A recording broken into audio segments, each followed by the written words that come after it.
journey so far fun and engaging life.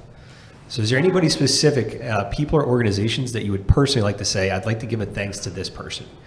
Mr. Little, if you'd like to start. Well, I definitely want to give a shout out to our president, Dr. John Massia, and his support. Definitely without his support and his vision, we wouldn't have this. And just, having a heart for people. We often call him the people's president. Yeah, because people's champ, the people's president. The people's president. That's what we call him. I have him on sale. Yeah, so he definitely give a shout out to him, and then to my boss, Carla Smith, who's also just been phenomenal with helping this program to develop.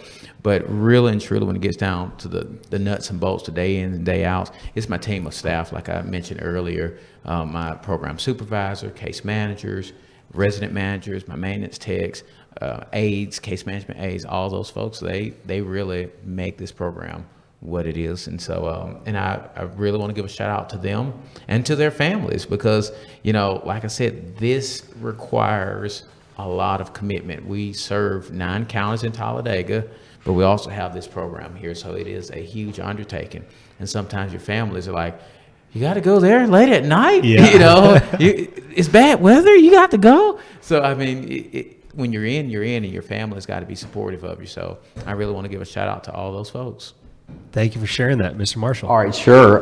So I want to give a shout out to Bud Kitchen. He is the director of operations. So he works side by side with Dante, and he would normally be here, but he is on a Zoom call with builders with respect to the tiny homes that are about to go under construction. So we kind of multitask here at the home, and so, but he works very hard, and his team with Dante to help provide this very special place.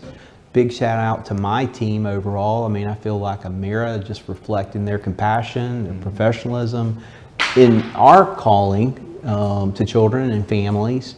And then lastly, but not least, the journey. So the journey that led me to the home, well, it did go through Energen, Alagasco, which is now Spire, United Ability, Alabama Family Trust. So, all of those places helped prepare me in this role.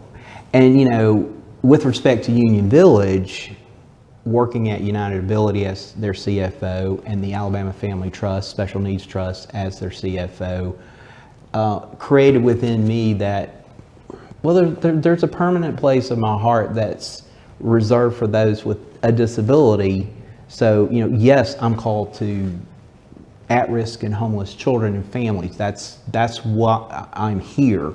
But it's really cool to be able to be in this other world. Yeah. And so clearly I credit, AIDB for helping me learn so much and we be able to accomplish, what we're doing together. But shout out to United Ability and the Alabama Family Trust for kind of helping prepare the way for me. Kind of fostering that value there. And as we close up, if an individual with a disability or their family members only